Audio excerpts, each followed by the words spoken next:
Hello and welcome to the Newsroom with Sana. Today we're going to be taking a look at three important stories. The first is with reference to the United States and Pakistan's very important relationship, in which we have seen that a very significant statement is coming in from the Secretary of State as well just last month, which has been again emphasized by the U.S. Embassy, that this is something very, very integral to the United States, the strategic partnership that the United States is looking forward to expand with Pakistan. And that's an important way forward, particularly in the current geopolitical shifts and in the scenarios that we have seen Pakistan engage in multiple countries. And this is, of course, also relevant in the ways that the Trump administration is interacting with various countries across the region, particularly in trade and investment, and what that means in terms of the key decisions taken by Mr. Trump with regards to his foreign policy and his engagements with multiple countries, and what that means for Pakistan and the way that it can be capitalized. Next, we're going to be taking a look at what is happening in India with the victory of BJP again in Bihar elections. And this, of course, very, very important in terms of what was earlier talked about, the way that there seemed to be a shift in the popularity of the BJP. And while that may be so, there is, of course, a lot to look at in terms of the deeper influence that this party and this regime has on its people, and the way that the Congress and other opposition parties, despite their best efforts, have fallen short of that. And this is, of course, indicative of the kind of power dynamics that exist and the kind of control that exists within India, and of course the larger party and the influence that they have. At the same time, we also know that India has just recently also opened up an airbase very close to the line of actual control, and this is something very, very significant in terms of the outlook and posture that it is portraying despite the recent thawing of relationship between India and China, and we'll explore that further. And lastly, we're going to be taking a look at what is happening in Pakistan, with a lot of high-level visits and engagements continuing, and we're expecting the King of Jordan in the country tomorrow on a state-level visit for 2 days. And this is, of course, very integral to the partnership that Pakistan enjoys with Jordan, and also in the way that this partnership can be brought together for international issues and disputes, such as the issue of Gaza, which, of course, both the countries are a part of in their pursuit of making sure that there is peace in the region, and that we move forward with an actual implementation of the peace deal and a proper ceasefire in the region. And so we'll explore that further at the end of the show. We're going to start with our first story that focuses on Pakistan-United relationship and the kind of dynamics that exist, and how we're going to be taking a look at the engagements given the kind of international scenarios that we find ourselves in. And for that, we've been joined by Ms. Farwa, Aamer, who's Director of South Asia Initiatives, Asia Society Policy Institute in New York. Thank you very much, Ms. Farwa, for being part of the Newsroom today. I'd like to hear your take on the kind of statements that we're seeing coming in from the White House, particularly, of course, the Secretary of State talking about the expansion of strategic partnership with Pakistan. And this is very, very integral in the relationship that we see between the United States and Pakistan. Of course, both countries have enjoyed a lot of historic ties and partnerships in the past as well. But given the current geopolitical positioning of Pakistan and the international scenarios that the Trump administration is engaging in, how then do you see the statements coming in from the White House, and what it sees in terms of the opportunities that exist with its relationship in Pakistan? No, thank you for having me. This is certainly a very important and significant time in the US-Pakistan relationship. There's very evident warming up of the relationship. If you compare it from the cool ambivalence that Pakistan experienced during the Biden administration, this is a complete reset that we're looking at. There's been a steady cadence of high-level engagements, whether it is the first sort of public praise that President Trump gave for the government of Pakistan in March in his joint address to Congress, where he mentioned how Pakistan helped capture the suspect behind the Abbey Gate bombing. And then beyond that, when Pakistan, of course, credited the U.S. mediation for the ceasefire that was brokered in May between India and Pakistan, following up with this high-level, unprecedented luncheon that White House hosted for Field Marshal Munir. So all of those sort of set a steady pace for the engagements that we've seen up until today. There's always been an interest in within Pakistan to kind of take this relationship and broaden it from the counterterrorism aspect to make it a more broad strategic partnership where you are looking at economic cooperation, better people-to-people ties, better trade ties, better sort of other collaborative areas in whether in terms of new horizons and new aspects. Energy cooperation is being fast becoming one of them. And that is exactly what we are seeing happening. And I think Pakistan's being playing the diplomatic card really, really well here in terms of pursuing Washington. And as we see from Secretary of State Marco Rubio's comments, it is looking like there's where the relationship is heading. Right. Ms. Farwa, there is, of course, also a lot of concern in terms of the regional dynamics and developments that we've been seeing. And of course, this is not just limited to what is happening in the Middle East, particularly, of course, the way that peace needs to be ensured in Gaza and the role that Pakistan can play in this regard. We've, of course, put forward our recommendations along with other Arab countries on this front. But there is also a lot of other key regional aspects that are important to peace and security for Pakistan in the neighborhood. And of course, our efforts towards counterterrorism and the spoilers in the region are very important on that front. How do you see that development with the way that the United States influence and leverage in this partnership can provide support to Pakistan's initiatives for peace in the region? And what do you think that support is going to look like? What will be the ways in which the United States and Pakistan can collaborate on that front? I think, yes, you raise a very valid point here. We've seen not just Pakistan engage with the United States, but you've seen Pakistan engage quite broadly, whether it's the Gulf states, in whether it's building ties through defense engagements and economic engagements. So it's been very proactively handling its diplomatic outreach, at least in the past few months, we've been seeing that. And it's been a joint effort. You've seen the Prime Minister, but you've also seen the Field Marshal, so accompanied by the Prime Minister in more and more of these sort of engagements. And Pakistan has this strategic advantage, sort of being geographically in a position to be situated next to Iran as well. So when you hear President Trump say that, we're discussing Iran with Pakistan because they know Iran better than anyone else, you automatically, can see that Washington realizes that there is a strategic relevance of Islamabad in terms of its regional presence and its regional influence, especially from a security perspective. Now, that gives Pakistan an added advantage, especially if Pakistan continues to say pursue another defense pact along the lines of what it's done with Saudi Arabia, and has say Qatar next in line and other Gulf countries come into the play. It broadens that scope of Pakistan being the net security provider in the region in South Asia, but like largely in the Middle East region, which gives more and more weight to Pakistan within the catalyst here in Washington from a policy perspective and also as a defense um, cooperation partner perspective. So that is an area to watch out and see how Pakistan plays. But I think one thing that we need to also consider is how is Pakistan, because Washington here is one that privileges immediate sort of gains, whether they're immediate deliverables, commercial interests are being met, and there's that how well do you deliver to the America First agenda, which is what the president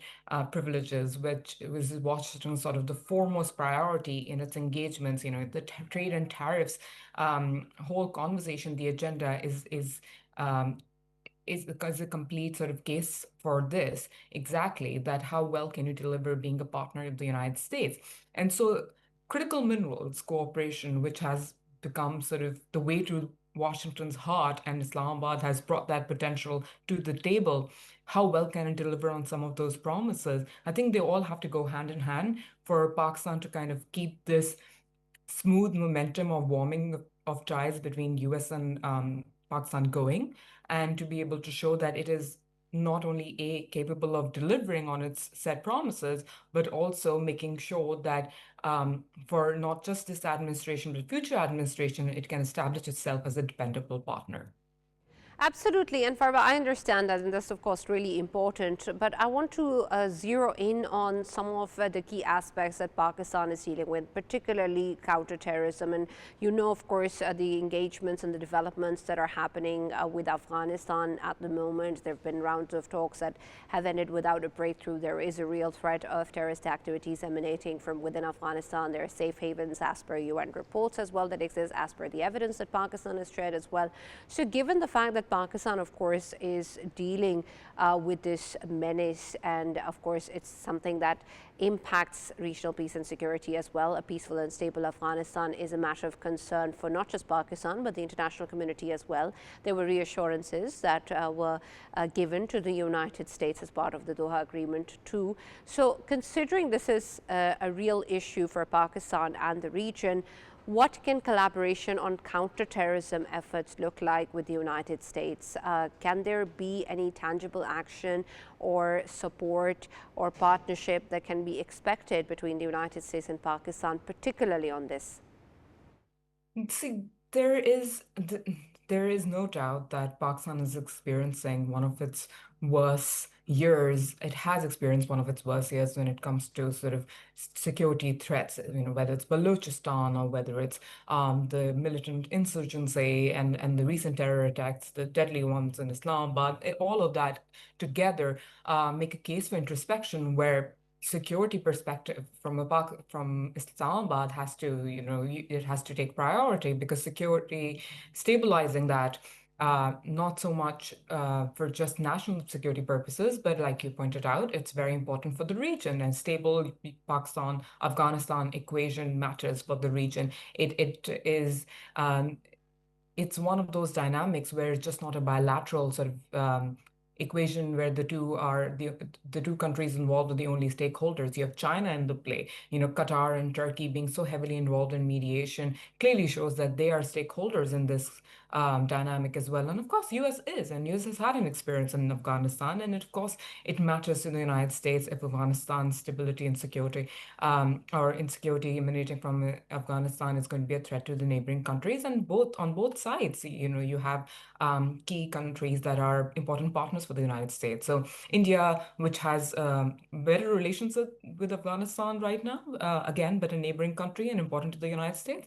Pakistan, important to the United States and a neighboring country with troubled relations with Afghanistan. Now, the future of counterterrorism cooperation, there is one thing that the United States would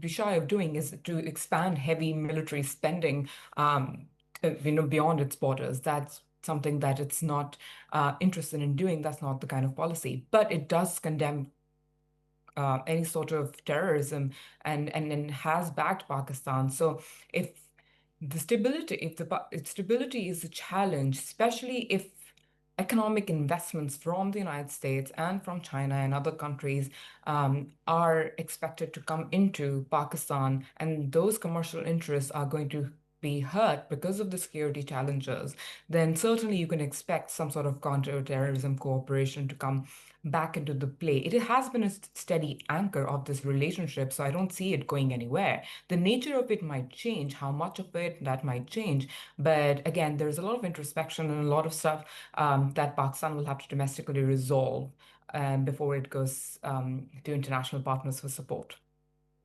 Right. Thank you very much, Ms. Farwa, for joining us and being a part of the newsroom. A look, of course, at this very important relationship and the way that this is going to flourish in the recent movements, especially given the future and the ways in which that we're going to see the relationship expanding. It's very, very integral to see how this is moving forward and the ways in which we're going to be taking a look at these developments, given the fact that the Trump administration has been very, very clear in terms of the rhetoric that this has been engaging in, and what the statements we've been hearing from the Secretary of State and the U.S. President. And of course, much remains to be seen as to how exactly this partnership will expand, and in the ways that we're going to be seeing shifts within the region, and then, of course, in the international dimensions as well.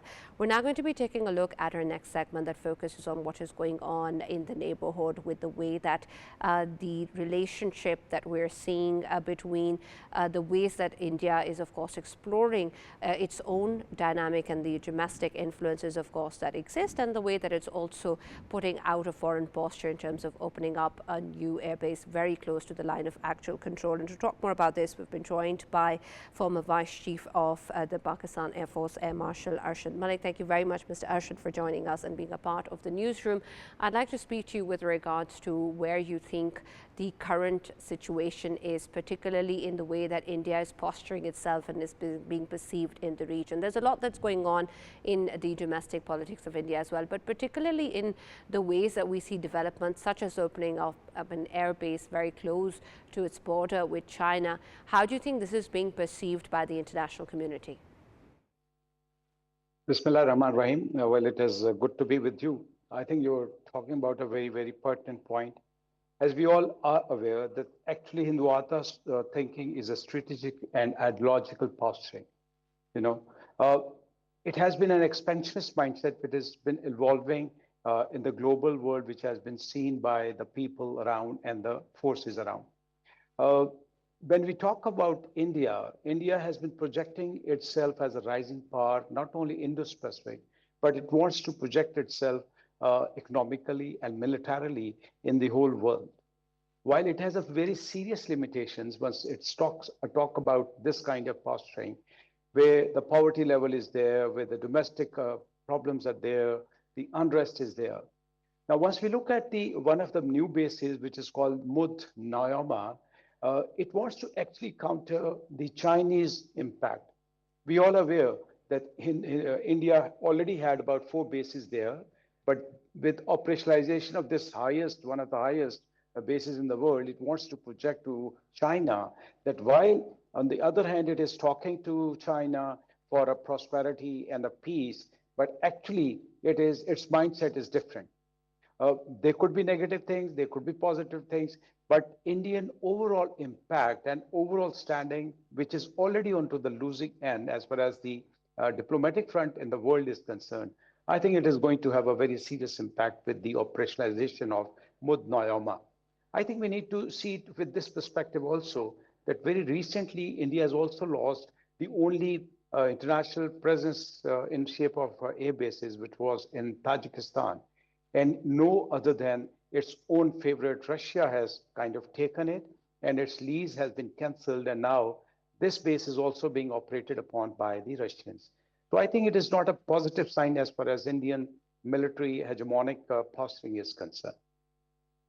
Absolutely, and this is essential in the ways that Pakistan has also put forward a lot of credible evidence to what these nefarious designs are, and there's a lot going on in particular, of course, with the kind of support that we see as part of the terror networks that exist. And so all of these spoiler elements and this posturing of bringing in instability to the region is something that is very evident and, of course, very, very clear to the international community and the larger players in the region. But in terms of what they're doing about it, or how they're going to perceive India, how they're going to interact with India, do you think that there are substantial changes? Because we have seen a lot of these engagements happen between countries, important key players with India.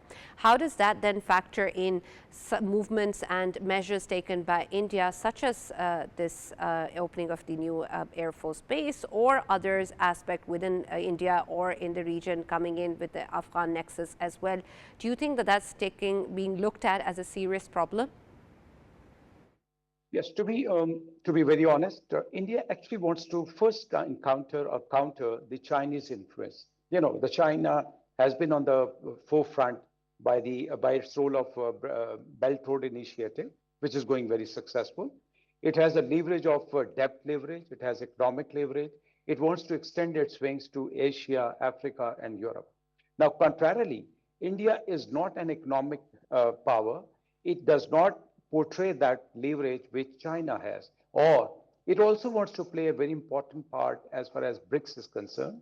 Now, traditionally, Indian policy or strategy has been that whenever it wants to counter somebody, it is through defensive deterrence.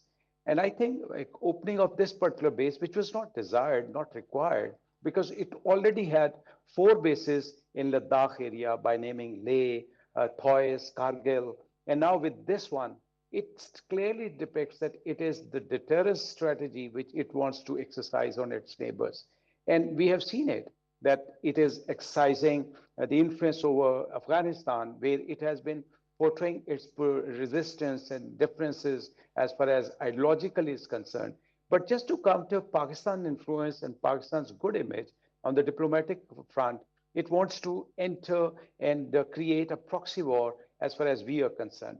In the same bargain, it is trying to act as a global actor. And it is like, if you see the strategy or the doctrine which it is playing, it is all related to military. If you talk of the Mahasagar, if you talk of the military doctrine, if you look at its influence in the Indian Ocean, it is all related to the defense and deterrence. So I think the world would perceive it. And as far as Pakistan is concerned, we are not going to compromise as far as the deterrence is concerned, or its proxy war, or its presence in our Western front is concerned. We are going to tackle it with force if required. Although we are going to take our partners, our friends, and we are going to exercise, alhamdulillah, whatever diplomatic climax we have reached, alhamdulillah, by virtue of our fostering our military proven strength. So I think the world should look at logically that it is actually the deterrence, or it is the military prevalence which it wants to exercise. Yes, absolutely. And you're right. There is, of course, a very recent example of the humiliating defeat that India has suffered at the hands of Pakistan. And that is very, very essential in the way that this perception also currently exists of the international community. And given the fact that we've had this defeat, and it's added a lot to the way that India's geopolitical position fundamentally has changed in countries like the US, and its interactions with India as well have shifted.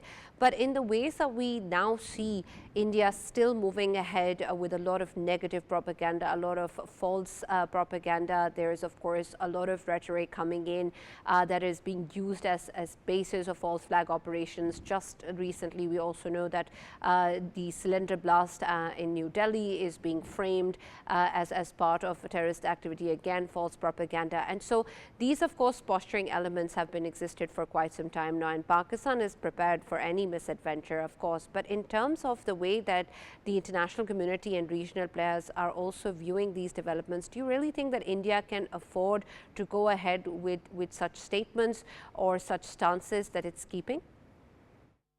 Well, if you just look at it, that initially everything used to be blame or put on blame on Pakistan, whether it was some viral, whether it was pollution.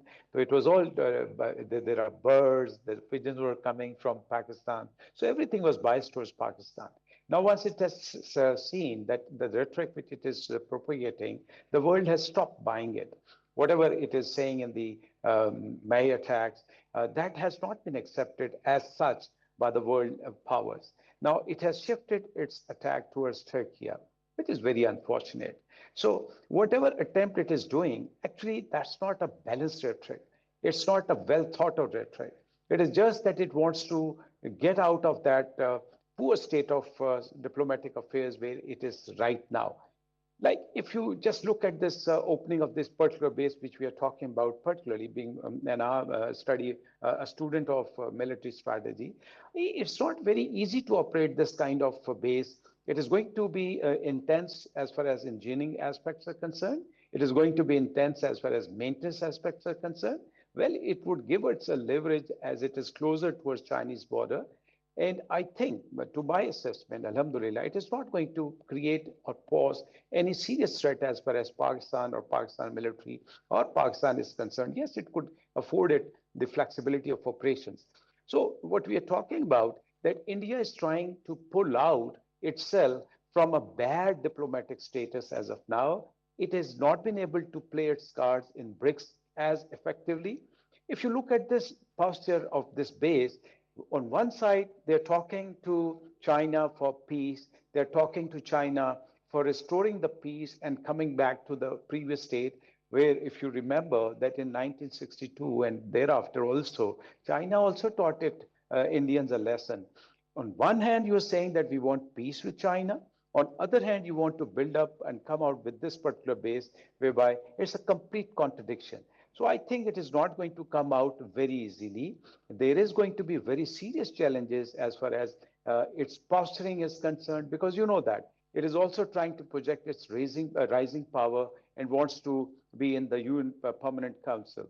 So I think these steps will not go positive, and there's going to be a lot of opposition as far as the world powers are concerned.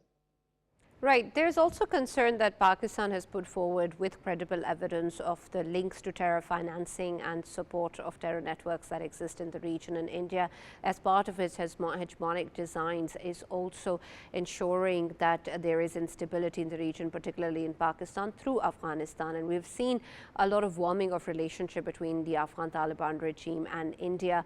In particular, we've seen the opening of the embassy. We, of course, see high-level visits. And then there is clear evidence of the support that the terrorist organizations are getting in Afghanistan. These developments are huge and something that is supported by a credible evidence as well. Given the fact that Pakistan's already engaged with the Afghan Taliban regime on this matter, and we've seen no breakthrough on that front, how can the evidence that we have with reference to India's involvement in these proxy wars and support to terrorist organizations can be dealt with, and what are the options that Pakistan has? Well, unfortunately, as far as Afghanistan is concerned, we're not left with many options. There are only three options. One is military option, second is the dialogue option, and third is the trade option. If you just track back the Afghanistan narrative of their deputy prime minister, it is trying to say that we are looking for the alternate option, which are not very easy and not many.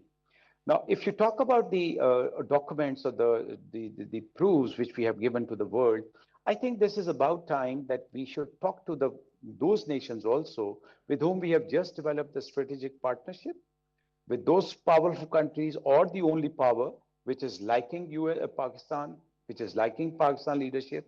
This is about time that without any waste, we should approach them with confidence and with those kind of documents, and whereby we prove them that, look, Indian traditionally has been extended their influence, whatever means they have. Either it's a cultural influence, it's a political influence, but more so, it is a territorial influence, and more so, it is the sponsorship of the terrorists. Now, there is no doubt the people of BLA and the people of TTP have been accepting, and there are proofs that they have been sponsored not only financially, not only physically.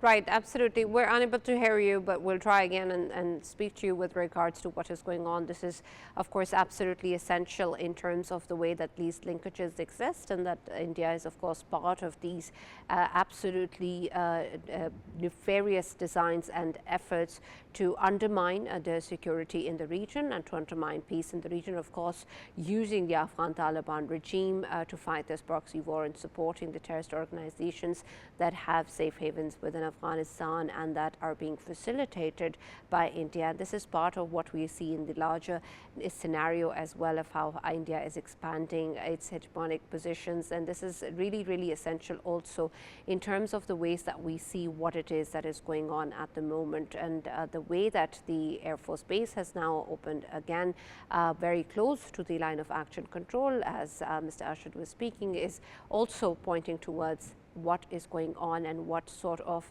designs exist and the strategy that India has been implementing, a cause for concern with regards to regional peace and security, and a matter of concern also for the larger international community.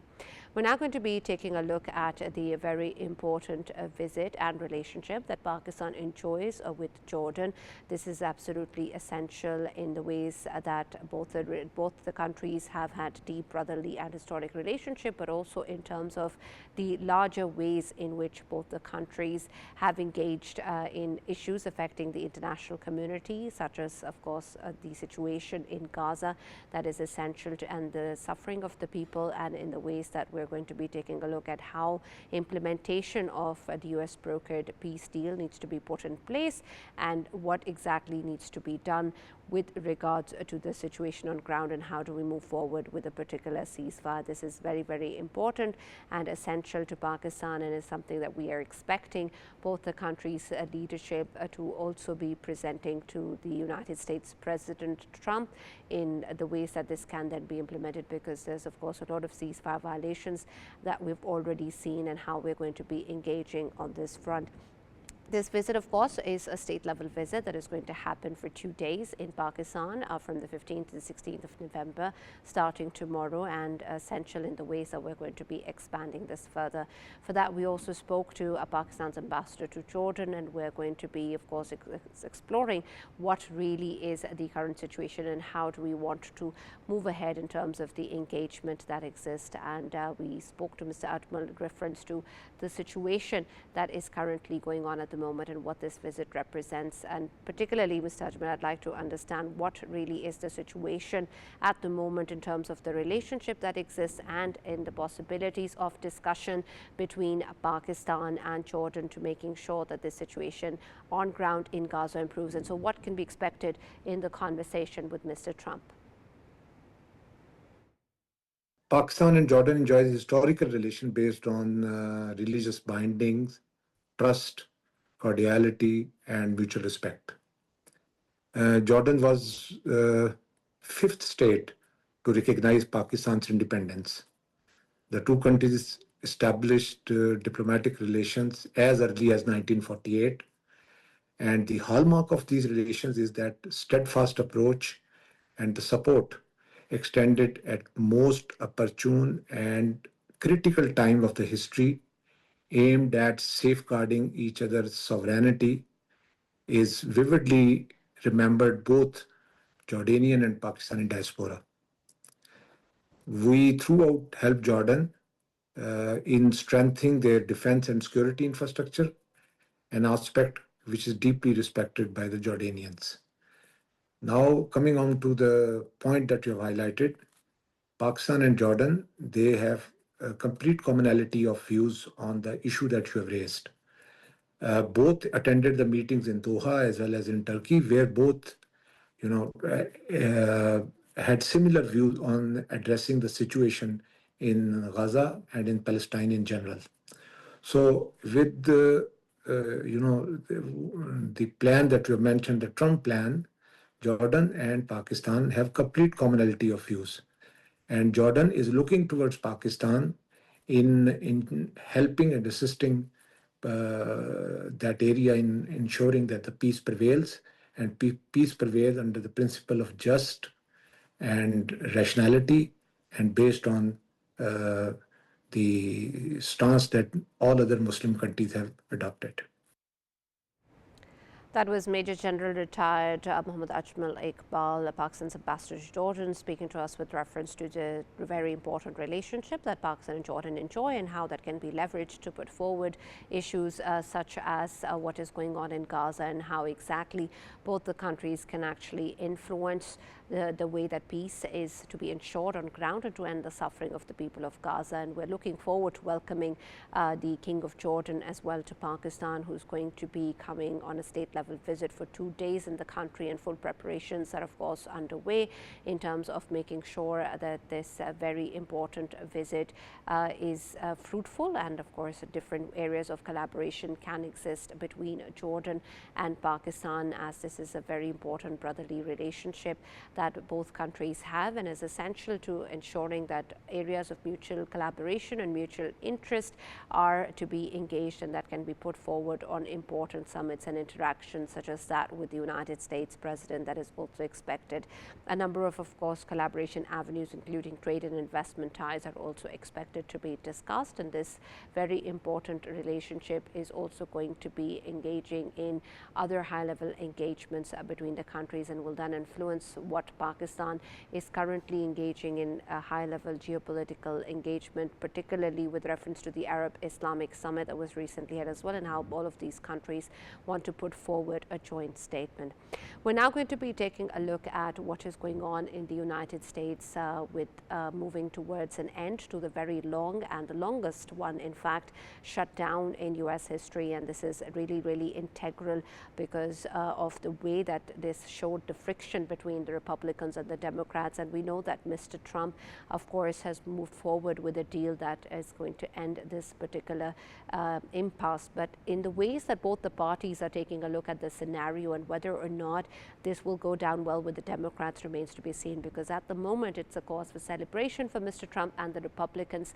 But is it really something that will help the larger interests of both the parties, and particularly that of the Democrats that have been fighting for key issues such as healthcare and important aspects that need to be part of the Trump administration, whether or not we can expect another shutdown soon? For this, we've been joined by senior journalist Faiz, and we'll speak to him with regards to the current situation. Thank you, Faiz, for joining us in the newsroom today. I'd like your perspective on how you see this current end to this longest shutdown in U.S. history. A very, very important aspect, particularly in the ways it shows the friction between Republicans and Democrats. But is it all you think that the Democrats could have hoped or wished for? Are they looking at this end of this impasse as a positive sign? Or do you think that they've sort of lost the leverage in talking about key issues such as healthcare? Thank you, Sana. Good to be back on your show. Yes, I mean, yes and no, both. Some of the Democrats actually did join the Republicans to break this impasse and bring back the thousands of employees, the federal employees who've been just sitting home, doing nothing, and some of them actually working for free for the government. So yes, it's a sigh of relief for lots of people. But we have to keep one thing in mind. I'm trying to see if there's enough clarity around this issue, especially outside this country. When the US government shuts down because of the lack of the funding, it's about 15 to 25% of the government functions which actually get affected.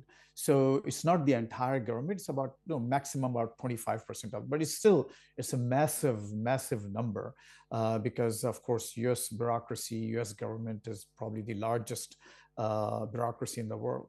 Having said that, however, the reason it went on for so long, for, as you said, the longest ever shutdown for 43 days, was because both parties saw an opening to have some impact in their midterm elections next year.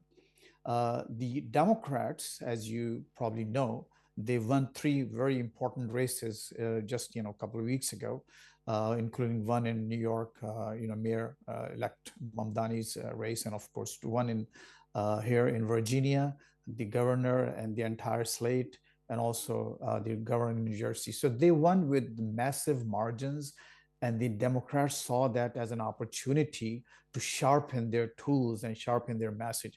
And that's why they stood their ground. They didn't want to talk to the Republicans on the basic issues that actually affect their own constituency across the country. And one of them being healthcare and elderly care and single mothers benefits, food benefits, free food benefits for the poor across the country. So those are some of the issues which actually both parties they took a very strong position on, and you saw as a result we went through a very painful for some people, especially in the DC area. It was a very painful experience for lots of people who were just sitting home doing nothing. Thank God it's over.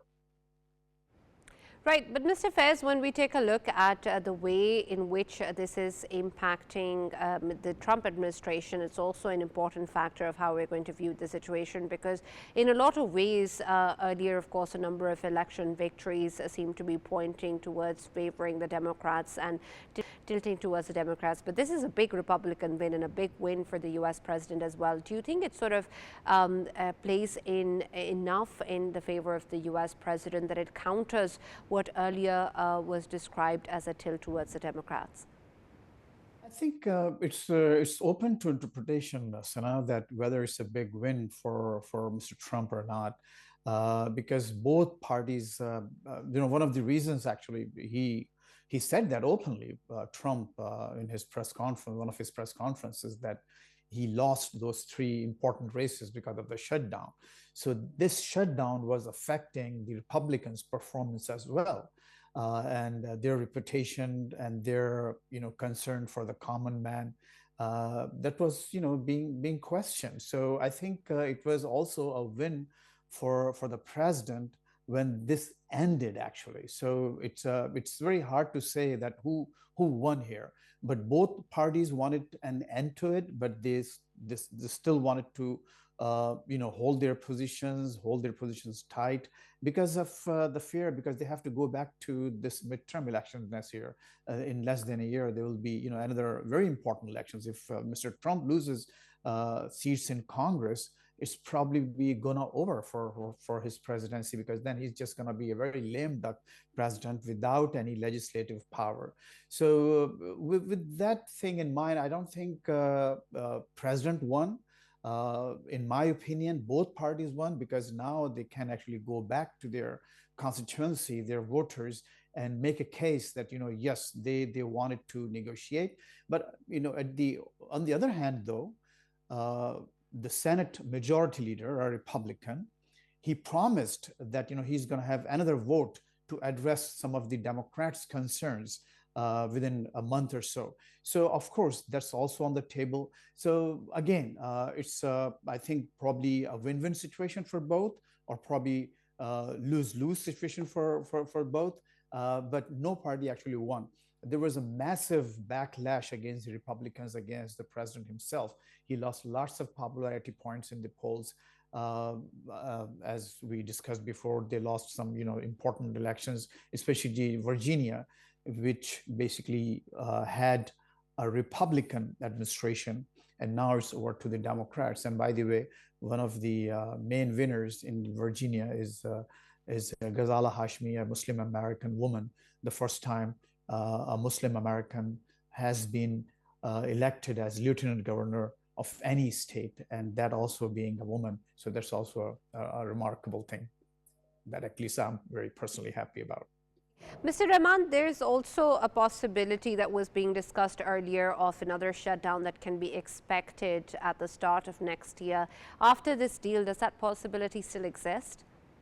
Yes, absolutely. I mean, the system itself, we talk about America being, a superpower, and how they have perfected the governance and what have you. They actually invented the management sciences. Their schools are world famous world over, right? A lot of people come here to learn the managing people, managing government, managing governance. But you see, they can't, for a very long time, they haven't passed a full year's budget. They always go into CR. CRs means continuing resolutions.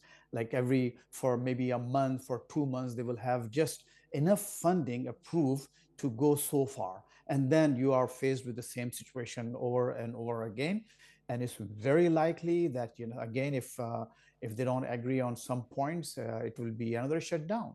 And who knows, maybe longer than this. So yes, there's always a possibility of another shutdown, because just that's how the system is built here. Right. Mr. Rehman, there's also the very important discussion around the powers of the president and the powers of the Congress that are going on in relation to the Supreme Court's hearing on the reciprocal tariffs and what constitutes as an emergency. And that, again, as you were talking about how it is perceived that a lot of these governance aspects are perfected by the U.S. How are you looking at these developments and what it's putting into question in terms of what the powers should be, and who really gets to define what constitutes as an emergency, and whether or not that adds any value to the interests of the United States? Great question, Sana. So not just the legislature here, not just Congress, where congressmen and senators or congresswomen, they vote along party lines. The U.S. Supreme Court is also decides on ideologies line, on party lines. Those judges who are appointed by the Republican presidents, they always favor Republican presidents. Those who are appointed by the Democratic presidents, they always vote along with the Democratic presidential policies.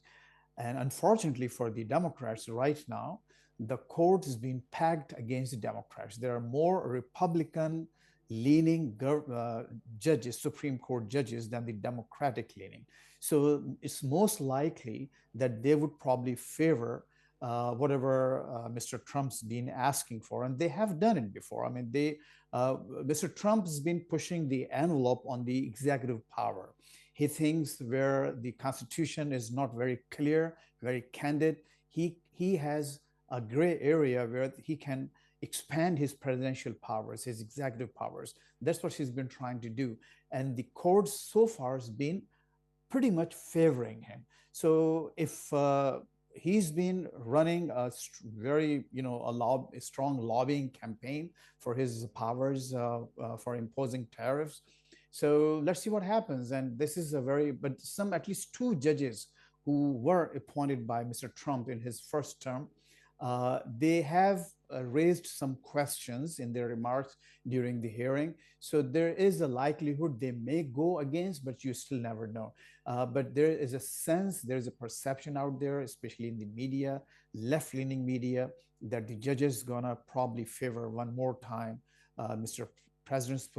Trump's position on this, and they're probably gonna grant him that superpower of imposing tariffs, which will be actually an unprecedented